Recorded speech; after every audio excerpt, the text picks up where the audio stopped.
Hello dear students, കോമക്സ് ട്യൂട്ടോറിയലിൻ്റെ മറ്റൊരു വീഡിയോയിലേക്ക് സ്വാഗതം. Calicut university 6th semester exam March 13 ആരംഭിക്കേണ്ടതായിരുന്നു. അതിപ്പോൾ മാറ്റിവെച്ചിട്ടുണ്ട്.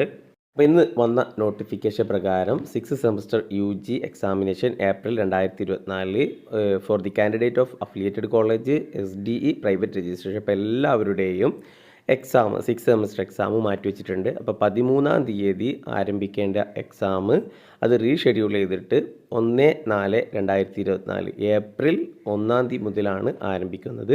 അപ്പോൾ റിവൈസ്ഡ് ആയിട്ടുള്ള ടൈം ടേബിൾ യൂണിവേഴ്സിറ്റി വെബ്സൈറ്റിൽ പിന്നീട് എന്തായാലും അറിയിക്കും. അപ്പോൾ 6th സെമസ്റ്റർ വിദ്യാർത്ഥികൾ 2018 അഡ്മിഷൻ മുതൽ ഇങ്ങോട്ടുള്ള എല്ലാവരുടെയും 6th സെമസ്റ്റർ എക്സാം മാറ്റിവെച്ചിട്ടുണ്ട്. അപ്പോൾ മാറ്റിവെക്കാനുള്ള ഒരു കാരണം CUET PGയുടെ കോമൺ യൂണിവേഴ്സിറ്റി എൻട്രൻസ് എക്സാമിൻ്റെ എൻട്രൻസ് അത് ഈ മാർച്ച് മാസങ്ങളിലാണ് നടക്കുന്നത്. അപ്പോൾ അതുകൊണ്ട് തന്നെ അത് അറ്റൻഡ് ചെയ്യാൻ വേണ്ടിയിട്ടാണ് ഈ ഒരു 6th സെമസ്റ്റർ എക്സാം ഏപ്രിലേക്ക് മാറ്റിവെച്ചിട്ടുള്ളത്. അപ്പോൾ CUET എക്സാം എഴുതുന്നവർക്ക് ധൈര്യമായിട്ട് അതിന് പ്രിപ്പയർ ചെയ്ത് എക്സാം എഴുതാവുന്നതാണ്.